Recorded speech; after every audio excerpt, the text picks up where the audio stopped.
Swastiastu. Om Swastiastu.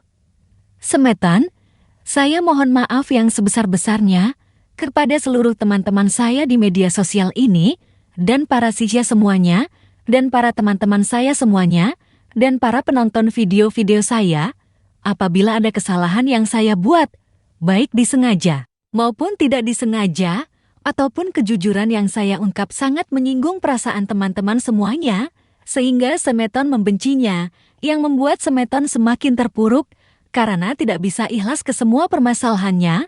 Di sini saya mohon maaf ke Semeton agar bisa memaafkannya.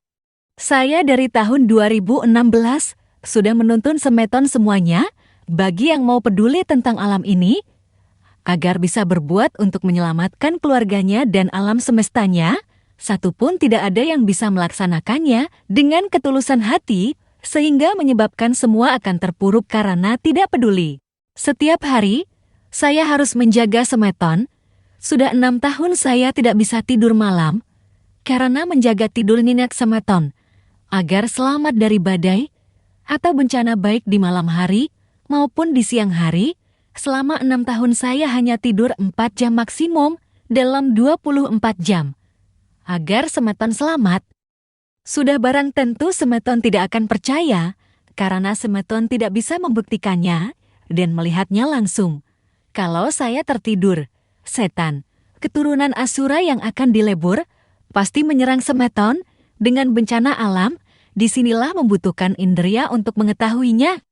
Tolong maafkan saya, apabila ada membuat Semeton tidak senang atau tidak suka, sebab saya tidak luput dari dosa, karena Tanhana Wong Swastianulus, tidak ada manusia bebas dari dosa. Tanhana Dharma Magruwa, kebenaran itu hanya ada milik Tuhan, yaitu alam semesta ini. Maka saya memohon maaf kepada Semeton semuanya, karena leluhur Semeton yang mantuk mupuayangannya, sudah banyak sekali yang saya lihat di Tegal Penangsaran. Sudah berulang kali saya kasih tahu ke Semeton, juga Semeton tidak peduli, apalagi disuruh berbuat penyeimbangannya. Pasti tidak mau, saya hutangan sangat besar untuk melakukan perbuatan penyeimbangan keselamatannya, agar masih ada yang mau berbuat. Tetap saja umat manusia ini tidak percaya hukum alam, perubahan zaman, hanya berorientasi dengan ajarannya yang penuh kepalsuan, tanpa pernah bisa dibuktikan kebenarannya dan kejujuran, sehingga manusia hanya percaya Tuhan saja. Gimana pembuktian kepercayaannya pada Tuhan? Apakah sudah bisa diketahuinya? Bencana ini disebabkan oleh manusianya bukan Tuhan? Sebab Tuhan tidak lagi menolong manusianya. Karena Tuhan tidak bisa keluar dari hukum alam, hukum sebab akibat, hukum karma wasana, maka di sini Tuhan akan datang di saat manusia yang sudah ngenteng linggih. Sebelum tahun 2016, baru manusia memiliki dewa atau Tuhan dalam sekali 24 jam. Setelah itu lagi kembali. Yang tidak pernah ngenteng linggih sebelum tahun 2016 dan yang tidak melakukan penyupatan panca mahabhutanya, jiwatmannya dikuasai buta kala. Jadinya paratma-atmanya runtuh sehingga tidak memiliki kekuatan dewa, hanya domogi selamat sareng sami saja katanya. Manusia berhayal bumi akan lagi pulih seperti tahun sebelumnya, padahal zaman akan berubah. Merubah segala karakter, merubah segala tata cara bersosialisasi, merubah segala perbuatan, merubah tata cara untuk menuju Tuhan, lewat ajaran Siwa Buddha, peninggalan leluhur. Inilah bangkitnya agama Budi Pekerti, bangkitnya sorga para dewa. Selama zaman Kali Yuga sorga para dewa telah hancur, karena sebelum Kali Yuga, Triloka, sorga bumi, langit, laut telah dikuasai ribuan tahun oleh Tripura Asura. Di zaman Kali sorga bumi tetap dikuasai keturunannya. Di zaman Kali Yuga ini, leluhur kita membangkitkan sorga bumi di Merajan untuk roh leluhur kita agar bisa menadi dewa yang disebut sorga Tripurusa, yang tidak mau ngenteng linggih, karangnya nungkalik, yang berbakti pada Tuhan akan sengsara, yang penuh kepalsuan akan berbahagia. Maka tidak ada tempat kejujuran di bumi, baik di pengadilan, baik di pemerintahan, maupun di dalam masyarakat, selalu diintimidasi dan dijadikan korban.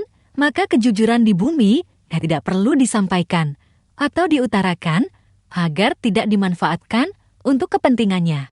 Sorga di langit, puncak Talangkir di Pura Besakih, itulah Saptaloka. Pintu gerbangnya ada di Goa Lawah, tembus ke Gunung Agung, itulah Saptaloka, 7 tingkatan langit. Selanjutnya menuju ke Sorga Swahloka, 7 tingkatan turun ke laut tembus ke dasar bumi menuju Siwaloka. Disinilah bangkitnya Sorga Swahloka, sorganya para dewa, akan bangkit, supaya para dewa tidak tersiksa oleh perbuatan manusianya. Sebab bagian percikan dewa ada di tubuh manusia yang disebut jiwatman, yang selalu dikotorinya, sehingga meruntuhkan energinya para dewa. Manusia tidak akan bisa merasakan jiwatmannya lagi rerit akibat perbuatan egonya, karena buta kala yang mendoktrinnya sehingga manusia kelihatannya kuat, sehat, putih, mulus, glowing, padahal air badannya ngemu ulat, yang tidak dirasakannya, energinya mengundang bencana. Di sini atman percikannya ada, di jiwatmannya manusia, dan paratma-atma ada di Sunyaloka. Inilah yang mantuk mepewayangannya manusia akan diampuni oleh alam semesta. Semua para roh dewa maupun roh manusia, bahkan dikembalikan ke asalnya, maka akan terjadi pengleburan. Saya mohon maaf kesemeton, karena banyak sekali manusia yang belum menteng linggih, dan yang tidak mau menyupat pancamaha butanya untuk pembersihan jiwatmanya, agar ada kekuatan dewa, di sini yang mantuk mepewayangannya kumpul di Tegal Penangsaran. Banyak akan terjadi kematian, karena bengkung, sudah tidak boleh ditolong lagi. Jangankan kita manusia mau menolong umat manusia bengkung, Tuhan saja sudah tidak bisa menolong manusia lagi, karena Tuhan tidak boleh keluar dari hukum alam, hukum sebab akibat. Semua ini disebabkan oleh perbuatan manusia yang tidak mau menjaga kesucian jiwatmannya dan melupakan leluhurnya, semua spiritual ataupun balian. Kalau dia mengerti tentang pergerakan alam, mereka akan menutup tempat prakteknya, tidak berani menolong lagi.